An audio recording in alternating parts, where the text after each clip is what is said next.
Yeah.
गुरवे नमः।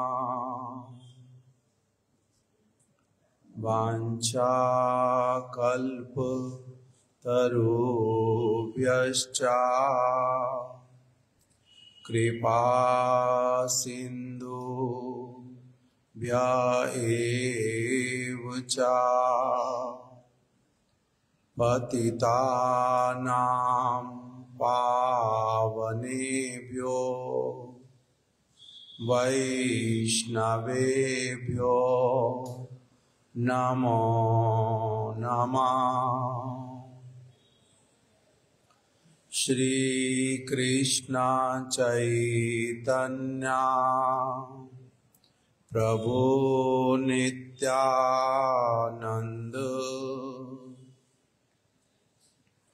श्री अद्वैत गदाधर श्रीवासादि गौर भक्त वृंद। हरे कृष्णा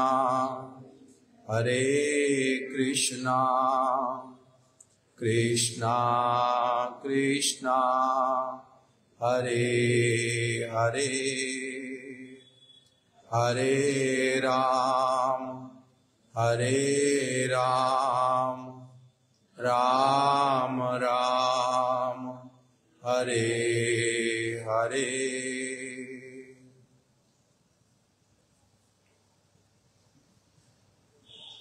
मैं सर्वप्रथम अपने परम आराध्य गुरुपाद पद्म नित्य लीला प्रविष्ट ओम विष्णुपाद अष्टोत्तर शत श्री श्रीमद् भक्ति प्रमोद पुरी गोस्वामी महाराज एवं शिक्षा गुरुपाद पद्म नित्य लीला प्रविष्ट श्री श्रीमद् भक्ति वेदांत नारायण गोस्वामी महाराज एवं नित्य लीला प्रविष्ट श्री श्रीमद् भक्ति विज्ञान भारती गोस्वामी महाराज के श्री चरण कमलों में असंख्य कोटि दंडवत प्रणाम ज्ञापन करता हूँ। तत्पश्चात आज जिनकी शुभ तिरोभाव तिथि है,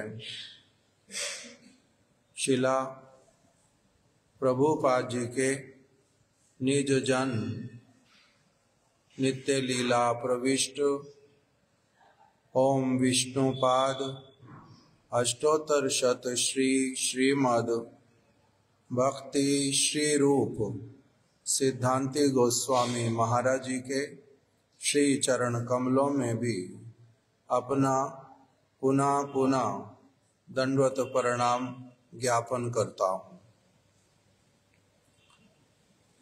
हमारे गुरुदेव और हमारे महाराज जी भी श्रीला सिद्धांति गोस्वामी महाराज जी की तिथि के उपस्थित होने पर प्रत्येक बार ही उनके विषय में कुछ न कुछ उनकी महिमा हम लोगों को सुना करके उनके चरणों में हम लोगों को हमारी उनके श्री चरण कमलों में श्रद्धा उत्पन्न हो, शुद्ध भावनाएं उनके प्रति हों और उनके आदर्श जीवन चरित्र से हम लोग कुछ सीखें। इसी उद्देश्य से हम लोगों को बार बार श्रीला सिद्धांति गोस्वामी महाराज जी की महिमा का श्रवण कराते थे। विशेष करके अभी तो चातुर्मास्य का तीसरा मास अभी प्रारंभ हुआ। इसमें उनका तिरोभाव तिथि है और कार्तिक मास में उनका आविर्भाव तिथि आता है।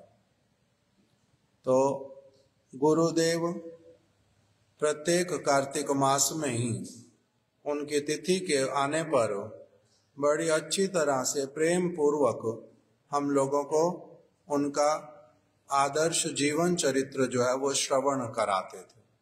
श्रीला सिद्धांति गोस्वामी महाराज जी का कार्तिक की परिक्रमा चल रही होती थी।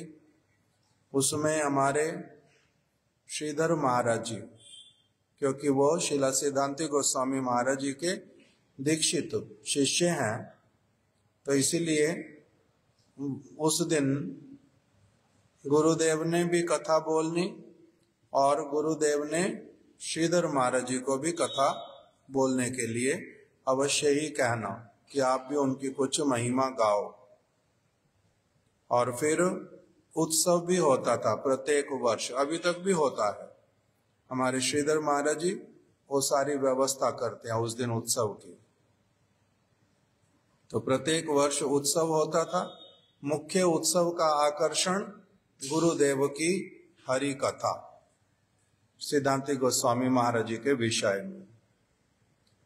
तो गुरुदेव हम लोगों को बहुत समय समय पर अलग अलग बातें श्रवण कराते थे कि शिला भक्ति श्री रूप सिद्धांति गोस्वामी महाराज जी जब ये अभी कॉलेज की विद्या प्राप्त कर रहे थे, उसी समय इनके जहां पर इनका स्थान जहां पर रहते होंगे मुझे ठीक से स्मरण नहीं, किंतु इतना पता है जे पूर्व बंगाल मतलब कि अभी का बांग्लादेश, वहीं पर ही इनका वास स्थान था। विद्या अध्ययन करते थे और अपने कॉलेज में जो है ये क्या बोलते हैं उसको, लीडर जैसे क्या बोलते हैं कॉलेज में, इंग्लिश में बताओ जल्दी जल्दी। रेजिडेंट तो नहीं कहते, कुछ और इलेक्शन इत्यादि होते हैं, बच्चों में से कोई व्यक्ति बड़ा होकर के लीडर बनता है। सेक्रेटरी भी नहीं बोलते, एक एक करके बोलने से समझ आए। जो भी हो, उसमें इलेक्शन में वो जीत जाते थे, मतलब कि कॉलेज में बालकों का नेतृत्व करते थे, नेता के जैसे। तो इसीलिए वहीं पर ही शिला भक्ति विवेक भारती गोस्वामी महाराज जी उनके स्थान पर गए थे प्रचार के लिए, प्रभुपाद जी ने भेजा था। और इनके जो इनका जो कॉलेज, वहीं पर ही उन्होंने कथा सुनाने की इच्छा की कि युवक बालक हैं, इनके यहाँ पर हम लोग भगवान की कथा सुनाएंगे। तो अभी श्रील सिद्धांत गोस्वामी महाराज जी ने जो है उनका नाम पहले था घर पर शिव शंकर, नाम घर पे था शिव शंकर देव, ये उनका नाम था। तो लीडर थे। इन्होंने किसी ने इनके पास जाकर के कहा कि यहाँ पर एक साधु आए हैं बहुत अच्छे, और अगर उनकी कथा लोग सुनेंगे ना, विद्यार्थी लोग, तो बहुत अच्छा होगा। आप उनकी कथा का आयोजन करवा दो अपने कॉलेज में। तो इन्होंने फिर व्यवस्था करवा दी और शिला भक्ति विवेक भारती गोस्वामी महाराज जी ने वहां पर जाकर के कथा सुनाई। भगवद गीता के पहले श्लोक के ऊपर कथा सुनाई। धर्म क्षेत्रे कुरुक्षेत्रे संवेता यो योत्सवा पांडवा मामका पांडवश्चैवा किम अकुर्वत संजया।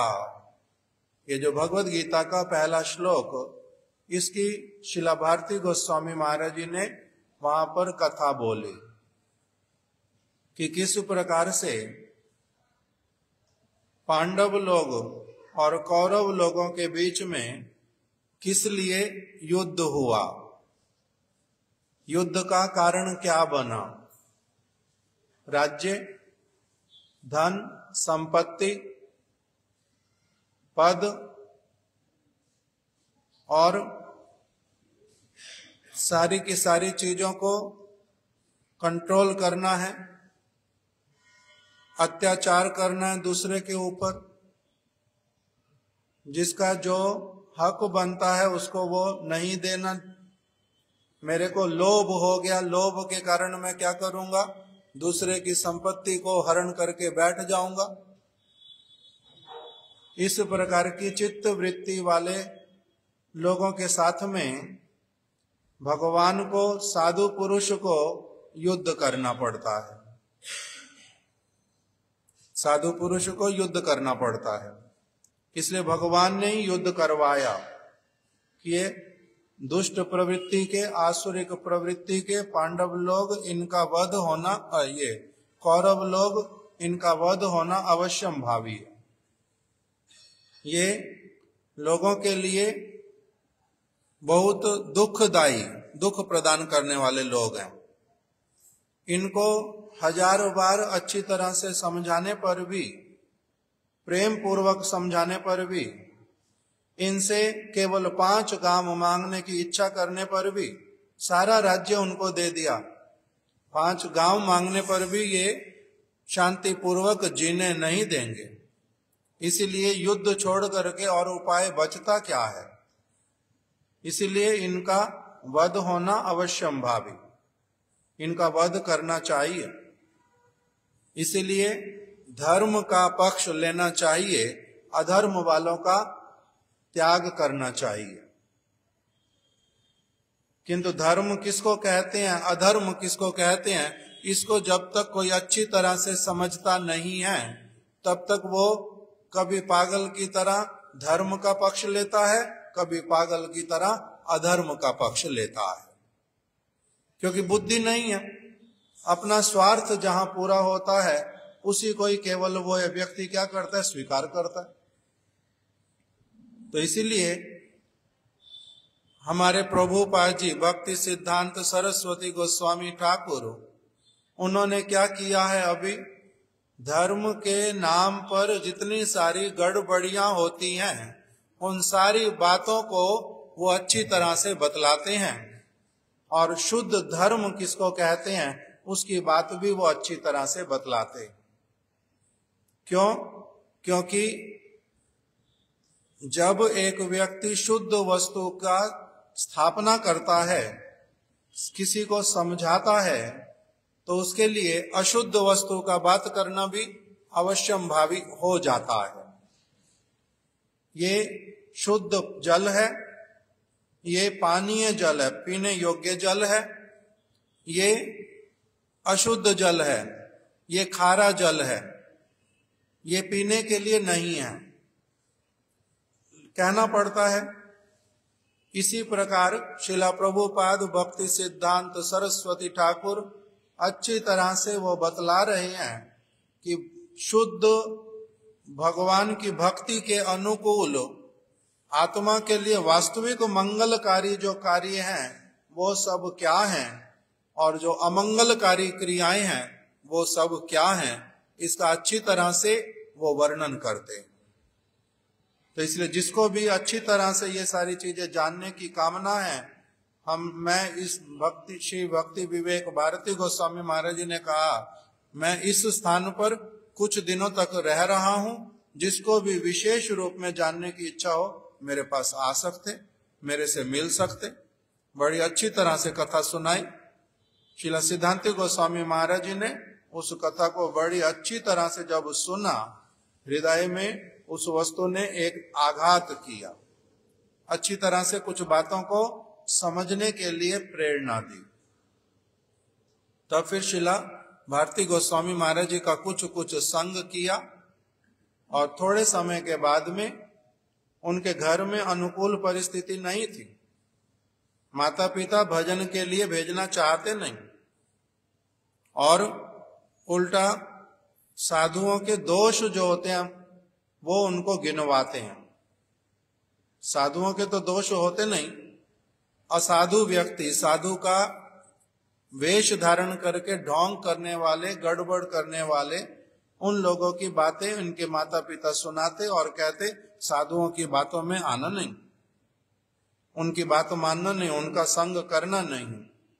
किंतु इनके ऊपर इतना अधिक प्रभाव पड़ा कि ये बार बार क्या करते हैं, श्रीला भक्ति विवेक भारती गोस्वामी महाराज जी से पत्र के माध्यम से भी वार्तालाप करते हैं, उनके आने पर उनका स्वागत करते हैं, और स्वयं भी फिर मठ में रहना प्रारंभ किया।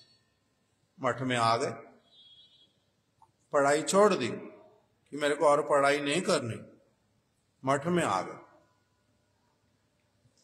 मठ में आकर के कुछ समय तक तो वास किया। इनका हरि नाम हुआ। शिला प्रभुपाद जी ने नाम दिया श्री सिद्ध स्वरूप ब्रह्मचारी। सिद्ध स्वरूप ब्रह्मचारी आने के साथ साथ में इनसे पूछा, इतने दिन कहाँ थे, इतने दिन कहाँ थे? इन्होंने उत्तर दिया कि आपने जब स्मरण किया तब मेरे लिए आना संभव हुआ।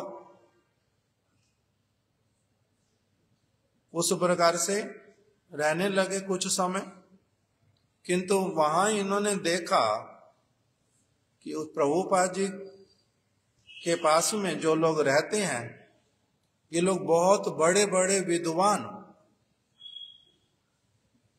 संस्कृत भाषा में, अंग्रेजी भाषा में भाषण देते हैं, बांग्ला भाषा में भी जब विचार रखते हैं, डिस्कशंस करते हैं, बहुत सारी चीजें समझ में भी आती नहीं। इतना ऊंचे विचार यहाँ संसार में इतने समय तक मैंने बहुत कुछ सुना, समझा, पढ़ा, लिखा, मैं नेतृत्व भी करने लगा कॉलेज में, किंतु मेरे को भी इनकी बहुत सारी बातें और शब्द ये समझ नहीं आते। ये तो बहुत बड़े बड़े विद्वान लोग हैं। इसलिए मैं क्या करूंगा, घर वापस लौट जाता हूं और वहां जाकर के कुछ अच्छी तरह से अभी पहले पढ़ाई और करूंगा, और बाद में फिर क्या करूंगा, बाद में आऊंगा और फिर इनके साथ में रहूंगा। ये सोच करके वो अपने घर पर चले गए, अपने घर पे चले गए। थोड़े समय के बाद में ही हमारे परम गुरुदेव नित्य लीला प्रविष्ट श्री श्रीमद भक्ति प्रज्ञान केशव गोस्वामी महाराज वो इनके स्थान पर पहुंच गए और इनको उनके मन में क्या विचार है, ये अच्छा व्यक्ति है और एक अच्छे स्तर तक पढ़ लिख लिया है इसने, किंतु अभी और विद्या अध्ययन करने के लिए जा रहा है, ये उसमें बड़ी बुरी तरह से फंस सकता है, फिर निकल करके नहीं भी आ सकता। इसीलिए इनके पास में पहुंच गए और जाकर के इनको समझाया कि देखो, तुमने अभी तक जितना विद्या अध्ययन किया है ना, उसके द्वारा थोड़ा थोड़ा समय देने पर भी अच्छी तरह से तुम्हारे को सारी बात भगवान की, भक्तों की, भागवत की जो वास्तविक विद्या है वो तुम्हारे को सारा अच्छी तरह से समझ आने लग जाएगा। चिंता मत करो, और अधिक पढ़ने की आवश्यकता नहीं है, और अधिक पढ़ने की आवश्यकता नहीं है। हमारे गुरुदेव एक वचन सुना रहे हैं, वो कह रहे हैं, कृष्ण महामहोत्सव वंचिला तहारे, पढ़ लिख लोक सब गेलो छार खारे। कृष्ण महामहोत्सव वंचिला तहारे। बहुत सारे लोग हैं जो पढ़ते हैं बहुत अधिक हो, किंतु पढ़े लिखे लोग गेलो सब छार खारे। कहाँ चले जाते हैं वो, किस चीज में बिजी हो जाते हैं, पूरा जीवन किस चीज में व्यतीत कर देते हैं? धन उपार्जन करना, इंद्रिय तर्पण करना, इस संसार में यश इत्यादि की प्राप्ति के लिए कार्य करना, फिर मर जाना।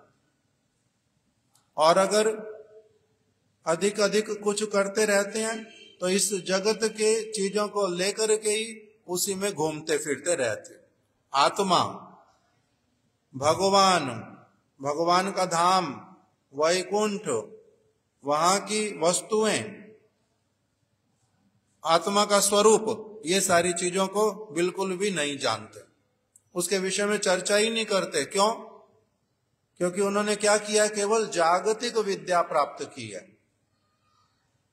तो उनको इतना सारा पढ़ने के बाद में भी जो वास्तविक वस्तु है उस तरफ उनका मन क्यों नहीं जाता? अनित्य वस्तुएं थोड़े समय तक रहेंगी, मर जाऊंगा, इसमें मैं अपना ज्यादा दिमाग नहीं खपाऊं, ये बात उनके मन में क्यों नहीं आती? कृष्ण महामहोत्सव वंचिला तहारे। कृष्ण जो हैं वो ऐसे जिनका कोई शुभ कार्य नहीं है, ऐसे लोगों को वंचित कर देते हैं। केवल उनका दिमाग पूरी तरह किस तरफ लगवा देते हैं? जागतिक विद्या, जागतिक वस्तुएं, थोड़े समय के लिए जो वस्तुएं मिलेंगी उसी में उनके दिमाग को इतना अधिक उसमें फोकस करवा देते हैं कि अपनी तरफ उनको लगने भी नहीं देते, भनक नहीं लगने देते। कृष्ण महामहोत्सव, नहीं तो कृष्ण, कृष्ण की वार्ता, कृष्ण के भक्त, वो कृष्ण का धाम, ये सारी चीजें कैसी हैं? महामहोत्सव, मतलब बहुत आनंदमय वस्तु है, नित्य वस्तु है, उस तरफ उनका चित्त नहीं लग पाता। भगवान की माया उनको ग्रास करके रखती है। किंतु तुम्हारे को अभी वैष्णवों का संग हुआ, प्रभुपाद जी से हरिनाम इत्यादि लिया, मठवासी बनने के लिए तुम आ गए और अब फिर से तुम विद्या अध्ययन करने जाओगे? ना ना, कोई आवश्यकता नहीं है, वापस चलो, साथ में चलो। वहां पर जो विद्या मिलेगी वो अपनी आप से सेवा के द्वारा, कृपा के द्वारा, वो ऐसी वाली वस्तु है, मिल जाएगी जिससे सारे के सारे विद्वान लोग भी नीचे रह जाते हैं और तुम उनके ऊपर खड़े हो जाओगे। इसलिए चलो वापस। तुम्हारे परम गुरुदेव उनको लेकर के आ गए, ये वापस मठ में आ गए, पढ़ाई फिर से छोड़ दी बीच में, फिर से आ गए मठ में और सेवा करने लगे।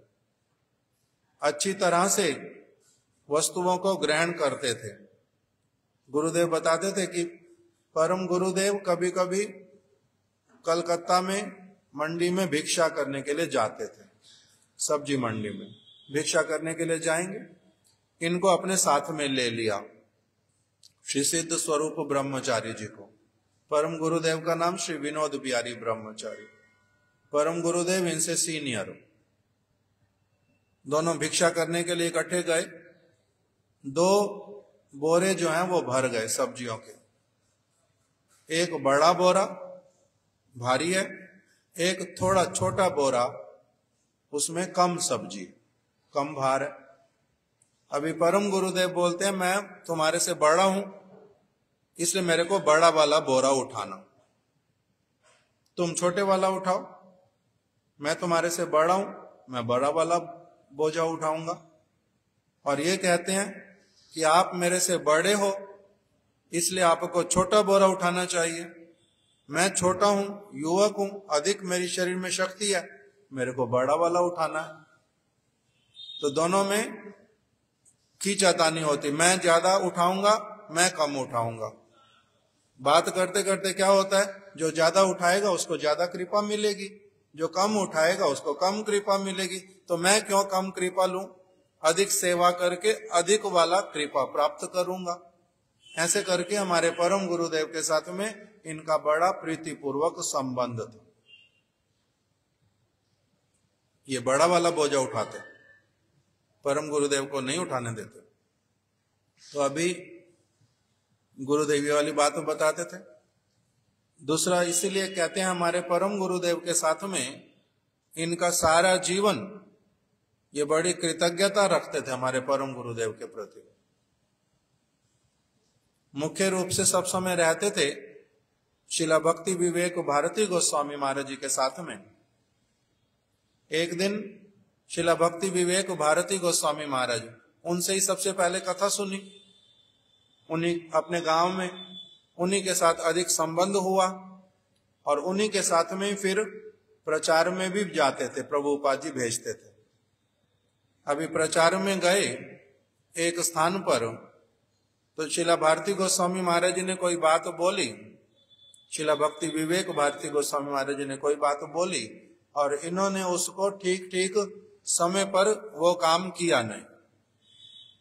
बात उस तरह से अधिक उसके ऊपर ध्यान नहीं दिया, थोड़ा सा ढिलाई किया उनकी बात मानने में, जो काम उन्होंने कहा वो काम करने में। तो उन्होंने इनकी अच्छी तरह से पिटाई लगाई। शिला भक्ति विवेक भारती गोस्वामी महाराज इनकी पिटाई लगाई। अभी बाद में तो मठ में आ गए, प्रचार करके मठ में आ गए, क्योंकि उनके साथ में कुछ और लोग भी थे। उन्होंने देखा भक्ति विवेक भारती महाराज ने तो इसकी पिटाई लगाई है, तो सब लोगों के पास में बात पहुंच गई मठ में, प्रभुपाद जी के पास में भी पहुंच गई। प्रभुपाद जी ने किंतु कोई बात की नहीं। 2-4 दिन 5 दिन ये लोग रहे मठ में, मिले भी, प्रचार की बातें भी बताई दोनों लोगों ने, किंतु प्रभुपाद जी ने उस बात को किया ही नहीं बिल्कुल भी। अब फिर 5 दिन के बाद में शिला भारती गोस्वामी महाराज जी प्रचार में जाएंगे, तो अभी इन्होंने भी साथ में जाना, प्रभुपाद जी को प्रणाम करने गए। तो कहाँ जा रहे हो, तो कहते प्रचार के लिए जा रहे। किसके साथ जा रहे हो, किसके साथ जा रहा हूं, भक्ति विवेक भारती महाराज जी के साथ में ही जा रहा हूं। तो मैंने सुना तुम्हारे को तो उन्होंने पिटाई लगाई, फिर भी तुम उनके साथ जाओगे। तो बोलते हैं कि पिटाई लगाई है सिर्फ, और क्या किया, बड़े हैं। मैंने अगर कोई गलती की, कुछ किया, उन्होंने पिटाई लगाई। घर में बड़ा भाई पिताजी क्या किसी गलती होने पर पिटाई नहीं लगाते? तो इसमें क्या असुविधा है? तो प्रभुपाद जी ने बड़े प्रसन्नता पूर्वक कहा, ये बड़ी अच्छी बात तुम्हारी। इस तरह से ये प्रचार में गए। किसी एक स्थान पर हमारे महाराज जी बोलते थे, वही की वही घटना महाराज जी भी बोलते हैं, गुरुदेव भी बोलते हैं। गुरुदेव की स्मृति में है कि श्रीपाद नेमी महाराज जी के साथ में श्री श्री सिद्ध स्वरूप ब्रह्मचारी गए थे, श्री नेमी महाराज जी के साथ में। और महाराज जी बोलते हैं शिला भक्ति रक्षक श्रीधर गोस्वामी महाराज और शिला माधव गोस्वामी महाराज जी के साथ में गए प्रचार करने के लिए। तो जैसा भी हो, घटना एक ही बताते हैं। वहां जाकर के हुआ क्या, श्री सिद्ध स्वरूप ब्रह्मचारी जी को कथा बोलने के लिए दी गई सिलेट नामक स्थान पर। वहां पर कथा बोलने के लिए दी, तो इन्होंने कथा बोलते बोलते क्या बोल दिया, हमारे महाराज जी की भाषा में महाराज जी बोलते थे, इनका जो बोलने का स्टाइल वो है खुल्लम खुल्ला, मतलब पूरा खोल करके एकदम से बता देते हैं, कोई चीज छिपाते नहीं। और गुरुदेव बोलते थे निर्भीक वक्ता, बिना किसी भय के जो सत्य बात है वो बोल देनी है, चापलूसी किसी की करनी नहीं, किसी को अच्छा लगेगा बुरा लगेगा वो ये सोचते नहीं थे। इन्होंने स्पष्ट बात बोल देनी बड़ी अच्छी तरह से। इन्होंने क्या बोल दिया, इन्होंने बोल दिया उस समय विवेकानंद जो है बंगाल में, विदेशों में भी बहुत प्रसिद्ध, कोलकाता में भी बहुत प्रसिद्ध, जगह जगह उनका प्रचार बहुत सारा। और श्रील सिद्धांति गोस्वामी महाराज जी ने बोल दिया, कौन कहता है वो विवेकानंद है? विवेकानंद मतलब जिनको पास विवेक आ गया और उसमें आनंदित रहते हैं, वो विवेकानंद है। तो कहते एक तो विवेकानंद नहीं है, ये विवेकानंद, इसके विवेक है ही नहीं। इसने लोग बोलते हैं इन्होंने भारत का नाम बहुत ऊंचा किया विदेश में बातें बतला करके, किंतु इन्होंने, हमारा क्या कहना है, ये धर्म जगत के गुंडे हैं। इन्होंने भारतीय संस्कृति की बातों को गलत बतलाया है, इन्होंने गलत बतलाया है। उनके लिए इस तरह से बोल दी बातें। और उनके गुरुजी, उनका नाम है रामकृष्ण परमहंस, तो उन्होंने कहा वो उनके गुरुजी भी जो हैं वो रामकृष्ण परमहंस थोड़ा ना है, वो है राम छागल। राम छागल किसको कहते हैं? बकरी को अथवा बकरे को। गुरुदेव बोलते हैं पुरुष जो है बकरा, उसको बोलते राम छागल। किस लिए? वो उसके गाल के ऊपर स्तन जैसे दो मांस लटकते रहते, दिखाई देता है इसमें से दूध मिलेगा, किंतु दूध मिलेगा नहीं, इसलिए राम छागल।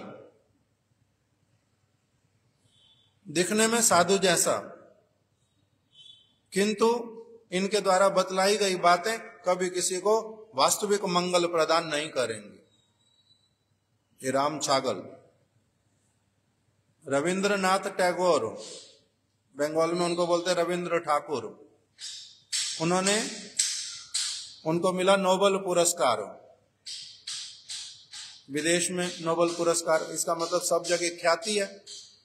उन्होंने कोई एक विशेष ग्रंथ लिखा, मैं तो भूल गया उसका नाम, गुरुदेव बताते थे, गीतांजलि, गीतांजलि।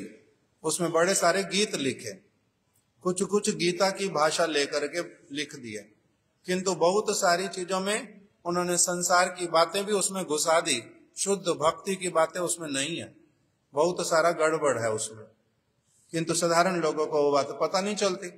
तो इन्होंने रविंद्र ठाकुर को भी बोल दिया वो छागल। छागल मतलब बकरी।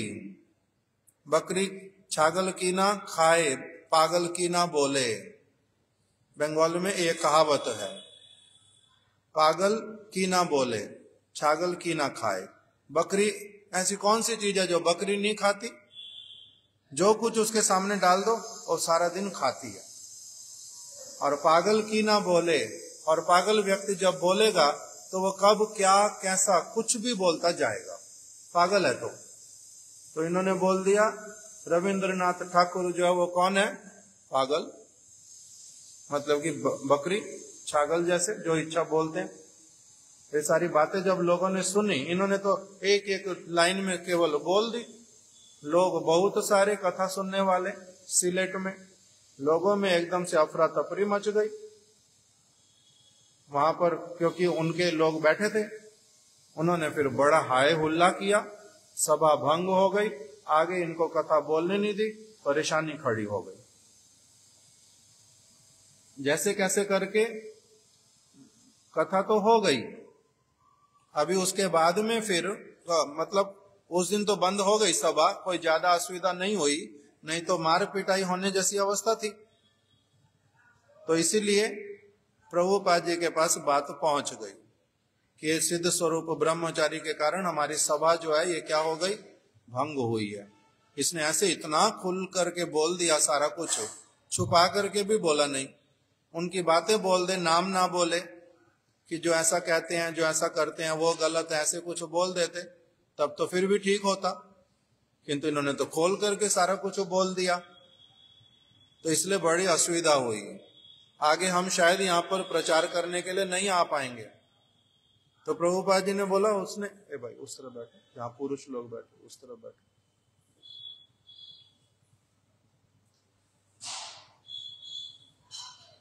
तो इसलिए उन्होंने बोल दिया। प्रभुपाद जी ने क्या बोला कि सिद्ध स्वरूप ब्रह्मचारी ने लाखों रुपए का काम कर दिया, सच बात बोली है, बिल्कुल घुमा फिरा करके कुछ बोला नहीं, बात बड़ी अच्छी बोली है।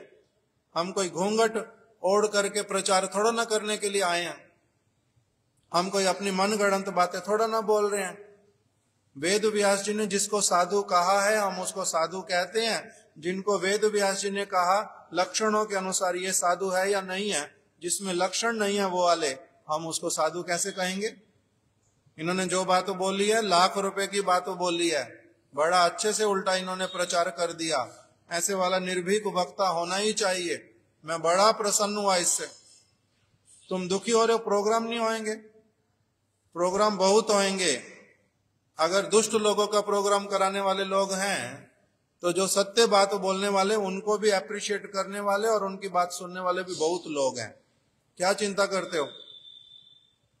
इसलिए इनको उस प्रभुपाद जी ने इसी बात को स्मरण करके इनको अगले वर्ष जब गौर पूर्णिमा आई, इनको आशीर्वाद पत्र दिया। उसमें लिखा विद्या वागीश।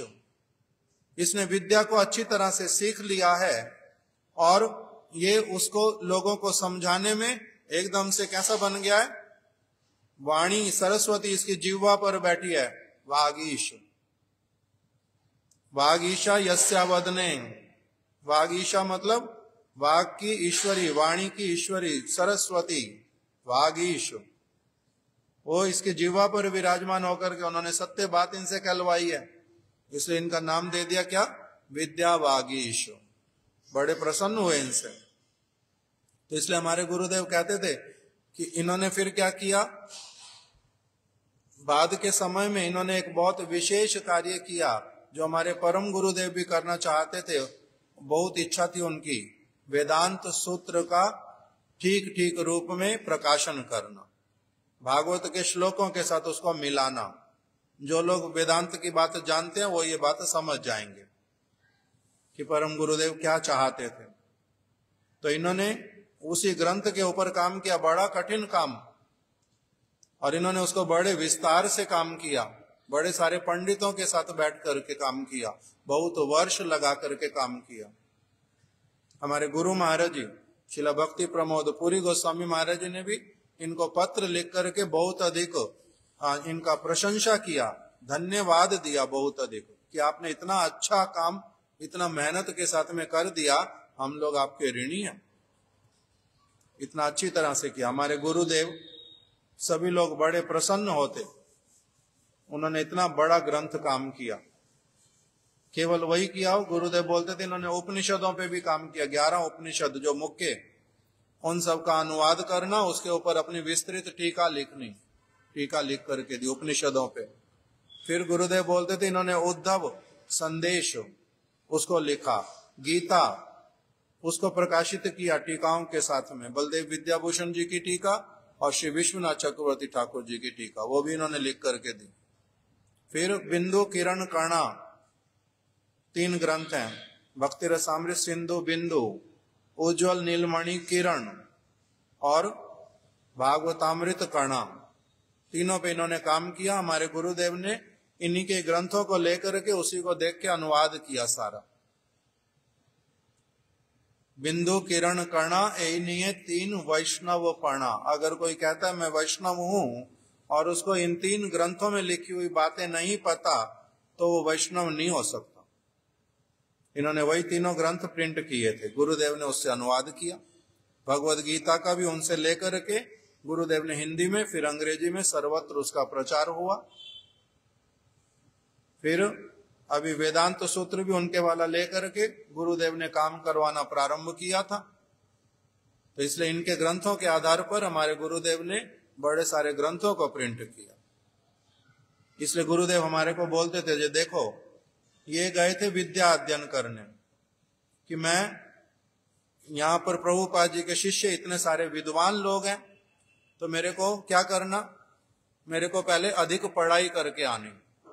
किंतु फिर परम गुरुदेव के कहने पर मठ में आ गए और सेवा करते करते, साथ में रहते रहते, कथा सुनते सुनते, प्रचार करते करते ये इतने बड़े विद्वान बन गए, वेदांत सूत्र को संस्कृत जानने वाले बड़े बड़े स्कॉलर तक भी हाथ नहीं लगाते, डरते हैं कि इसको हम लोग अर्थ कर पाएंगे ठीक से।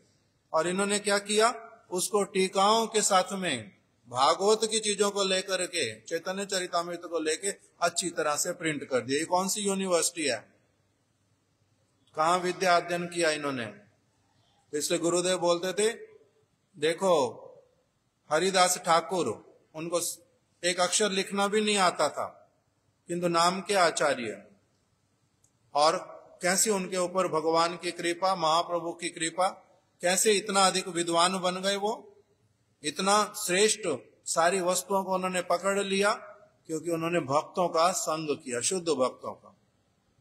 शुद्ध भक्तों के संग से जो भक्ति आती है, शुद्ध भक्ति में सारी प्रकार की विद्याएं अपनी आप से उसके बीच में भरी पड़ी। इसे केवल मात्र जागतिक विद्या से होता नहीं, और भी कुछ है जो एक व्यक्ति के व्यक्तित्व को बनाता है। इसीलिए गौर किशोरदास बाबा जी महाराज, उनको एक अक्षर नहीं आता था, किंतु जो सारे शास्त्रों को जानने वाले बहुत धुरंधर पंडित प्रभुपाद जी, उन्होंने उनको ही गुरु के रूप में धारण किया। विद्या देख करके जागतिक गुरु धारण नहीं किया जाता। इसलिए गुरुदेव बोलते थे कि देखो, अगर मंदिर में आ गए हो, फिर उसके बाद में अगर इच्छा हो और विद्या अर्जन करूंगा। गुरुदेव ने 3-4 यूनिवर्सिटियों का नाम लिया, कैलिफोर्निया यूनिवर्सिटी, कैम्ब्रिज, ऑक्सफोर्ड, और गुरुदेव शायद उस समय ह्यूस्टन में थे, वहां का भी कुछ बोल रहे थे। तो अभी इन सारी यूनिवर्सिटियों में कह रहे हैं, अगर किसी का इच्छा हो, जो मेरे को वो वाला सर्टिफिकेट चाहिए, वो पद्धति वो मेरे को चाहिए, वहां से भी पढ़ाई करना, पीएचडी। तो ये सारा कुछ, इसका मतलब क्या है कि अभी हरि कथा, हरि नाम, भगवत भक्तों का संग, इसमें ठीक ठीक रुचि उत्पन्न नहीं हुई है, और चीज में दिमाग जाता है, और चीजों में दिमाग जाता है। इसलिए हम लोग दूसरी मार्ग के पथिक हैं। ये बात गुरुदेव बताते थे। फिर गुरुदेव बोलते थे कि इन्होंने, अब जब हमारे परम गुरुदेव ने अप्रकट लीला की, शिला भक्ति प्रज्ञान केशव गोस्वामी महाराज जी ने, शिला सिद्धांति गोस्वामी महाराज जी ने आकर के वहां पर कीर्तन इत्यादि करना, समाधि की सारी कैसी वाली व्यवस्था करनी, वो सब बताना। उसके बाद में संस्था जो है पूरी तरह से उसका ढांचा कैसे बनेगा, गुरुदेव ने, श्री त्रिविक्रम गोस्वामी महाराज जी ने, इन्होंने जाकर के मेमोरेंडम बनाया, क्या बोलते हैं उसको पता नहीं, पूरा रूल्स एंड रेगुलेशंस हमारी संस्था के क्या होंगे, उद्देश्य क्या है हमारी संस्था का, इसमें हेड कौन है, उनका असिस्टेंट कौन होगा, सेक्रेटरी कौन होगा, ये सारी चीजें शिला सिद्धांति गोस्वामी महाराज जी ने अच्छी तरह से उसमें व्यवस्था करवा के पूरा बनवाया लीगली। शिला वामन गोस्वामी महाराज जी आचार्य पद पर रहेंगे, परम हमारे गुरुदेव वो सह सभापति होंगे, शिला त्रिविक्रम महाराज, सबके लिए अलग अलग जो जो व्यवस्था करनी उन्होंने ही करवाई थी। इसलिए गुरुदेव का उनके प्रति बड़ा ही अधिक आदर था कि किस तरह से हम लोगों इनके द्वारा बनाए गए नियमों से हम बड़ी अच्छी तरह से बहुत समय तक चले। इसलिए गुरुदेव उनके लिए बोलते थे कि ये परम भक्त हैं, महाभागवत हैं, बड़े श्रेष्ठ रूप में सेवाएं करने वाले।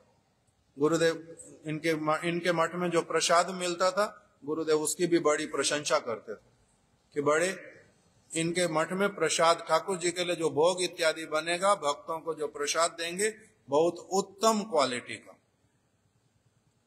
गुरुदेव विशेष करके कहते थे संदेश हम लोगों को ये महाराज जी खिलाते थे जहां पर भी इनके मठ में हम जाते थे। तो उस तरह से हमारे गुरुदेव का, हमारे महाराज जी का, सभी वैष्णवों का इनके साथ में बहुत अधिक एक संबंध बड़ा अच्छा वाला। गुरुदेव और बताते थे कि इनके पास में ये ग्रंथ के कार्य में बहुत व्यस्त रह गए, सारा समय अपना उस तरफ दिया, और जो भी पैसा आता है वो इधर उधर ना चला जाए, उसके लिए इन्होंने क्या कर दिया, बहुत सारे मठ में जहां जहां पर जगह मिलती है, एक कोना, एक छोटा सा स्थान भी इन्होंने खाली छोड़ा नहीं, सभी जगह पर क्या करवा दिया, मूर्तियां बनवा दी भगवान की। पुरी में जाओ, देखो वहां पर गोपियां रथ में कृष्ण बैठे हुए हैं, बलराम जी बैठे हैं, अक्रूर जी लेकर के जाएंगे। गोपियां कैसे, कोई पहिए के नीचे, कोई लगाम को पकड़ करके, कोई कृष्ण को पकड़ करके हाथ से, जाने नहीं देंगी रथ को, ऐसे वाला रथ पूरा बनाया हुआ बड़ा अच्छा। और उस प्रकार से अलग अलग लीलाओं को उन्होंने पूरे मठ में आगे पीछे सब तरफ बना दिया। इस प्रकार से उन्होंने, गुरुदेव कह रहे हैं कि सबसे पहले वही लीला की जो इस प्रकार से मूर्तियां, चित्रकारी कैसे होती है, वो सारी उन्होंने प्रारंभ की। अलग अलग उनकी महिमा, वो बड़े स्ट्रिक्ट थे शिष्यों के साथ में। उनके उपदेश भी बहुत सारे हैं, बड़े अच्छे अच्छे उपदेश। कथा सुना, मैंने इनकी कथा सुनी है, रिकॉर्डिंग मिलती है ऑडियो में, कुछ कुछ कथाएं इनकी आप सुनो, बड़ी बहुत मधुर और सरल बंगला भाषा, एकदम बड़े प्रेम के साथ में कथा सुनाते हैं। एक भागवत का श्लोक सुना रहे हैं, एक भागवत का श्लोक सुना रहे हैं, उसमें 4 चीजें बता रहे हैं कि भागवत में बताया कि ऊंट, सुअर, कुत्ता, और क्या है चौथा, गधा। गधा, ऊंट, सुअर और कुत्ता, ये मनुष्यों को देख करके हंस रहे हैं। तुम बोलते हो मैं कुत्ता हूं, तुम बोलते हो मैं कुत्ता हूं, कुत्ते तो तुम हो, मेरा नाम रख दिया कुत्ता। तुम जिसका नमक खाते हो उसी के साथ नमक हराम ही करते हो। तुम्हारे को सारा जीवन कोई सेवा करे, एक छोटी सी चीज तुम्हारी ना माने, तुम उसको मारने के लिए जाते हो, और मेरे को कहते हो मेरा नाम कुत्ता है। कुत्ता तुम्हारा नाम है। सुअर भी हंसता है, तुम मेरे को कहते हो मैं सुअर हूं, मैं गंदी चीजें खाता हूं, और तुम क्या क्या नहीं खाते हो, तुम क्या क्या नहीं खाते हो। जो सारी चीज भगवान को दिए बिना तुम खाते हो, उसका नाम भी तो सुअर की टट्टी है। तुम तो मेरी भी टट्टी खाते हो उल्टा, और मेरे को बोलते हो मैं टट्टी खाता हूं, इसलिए मैं खराब हूं, घृणित हूं। तुम तो मेरे से भी खराब हो, तुम तो सुअर हो।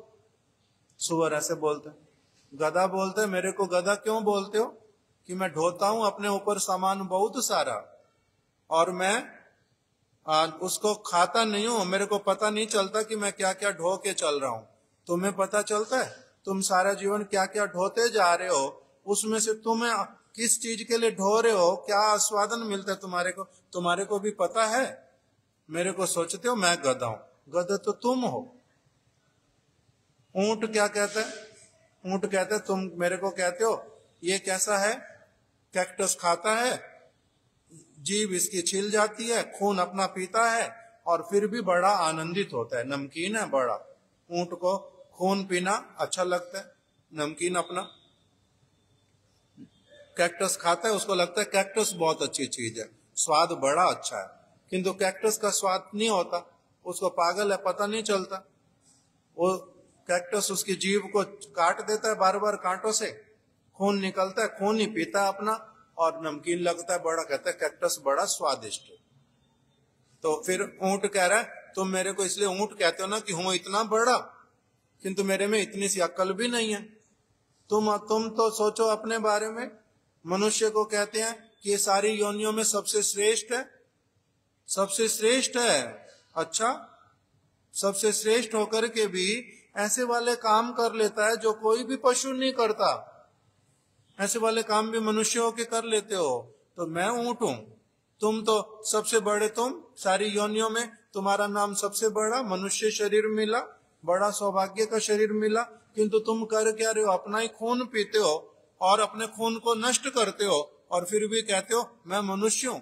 मनुष्य नहीं हो तुम तो ऊंट से भी गए बीते हो, मेरे से भी गए बीते हो। ऐसे हंसते हैं। तो उसी कथा को सुनाते सुनाते कह रहे हैं श्रील सिद्धांत गोस्वामी महाराज जी कि एक आदमी अपने घर में जाता है और पैसा सारा दिन कमाई करके फिर अपनी पत्नी के पास जाता है, गिन्नी मैं ना आज 100 रुपए कमाई करके लाया हूं। और वो 100 रुपए ले भी लेती है इसके हाथ से और इसको फिर थप्पड़ लगाती है जोर से, लाया तो सिर्फ 100 रुपए लाया और नहीं ला सकता था अधिक, मेरा काम जो जितने पैसे मुझे चाहिए थे उतने तो तू लाया ही नहीं है। तो उसको थप्पड़ लगाती है। तो कह रहे थे देखो, फिर भी वो क्या बोलते हैं, गिन्नी कोई बात नहीं, कल मैं और अधिक लाऊंगा और अधिक लाऊंगा, नाराज क्यों होती है? इस तरह से बात करते हैं। तो इसको क्या कहूं, गधा कहूं, मूर्ख कहूं, क्या कहूं? कहते मेरे को पता नहीं चलता। तो इस तरह से बड़े ही प्रेम पूर्वक कथा को बड़े आनंद से सुनाते हैं, अलग अलग कथाओं को। इनके मठ में इन्होंने नियम रखा था, कोई भी ब्रह्मचारी बाहर नहीं निकल सकता, गेट की बाउंड्री के, गेट के बाहर नहीं जा सकता।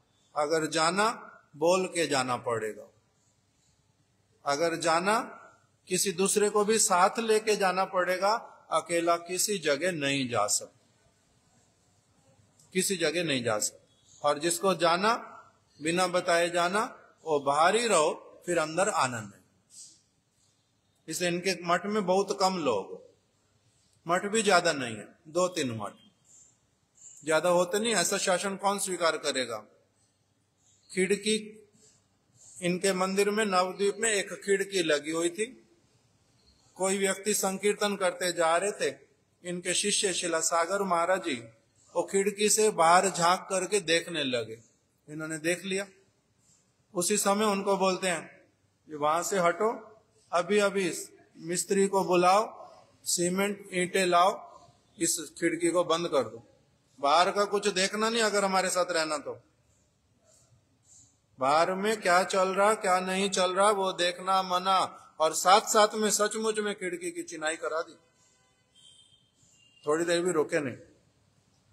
कोई बात करेगा उनको इन्होंने बड़ी जोर से डांटना, हरि कथा हरि कीर्तन करोगे ना बातें करोगे, वहां से हटा देना। इसलिए अलग अलग, और इनकी यहाँ कथा होती थी तो इन्होंने क्या करना, एक तरफ पुरुष बैठेंगे, दूसरी तरफ स्त्रियां, पुरुष के साथ में ब्रह्मचारी सन्यासी भी बैठेंगे, बीच में पर्दा रहेगा, एक दूसरे को देख नहीं सकते।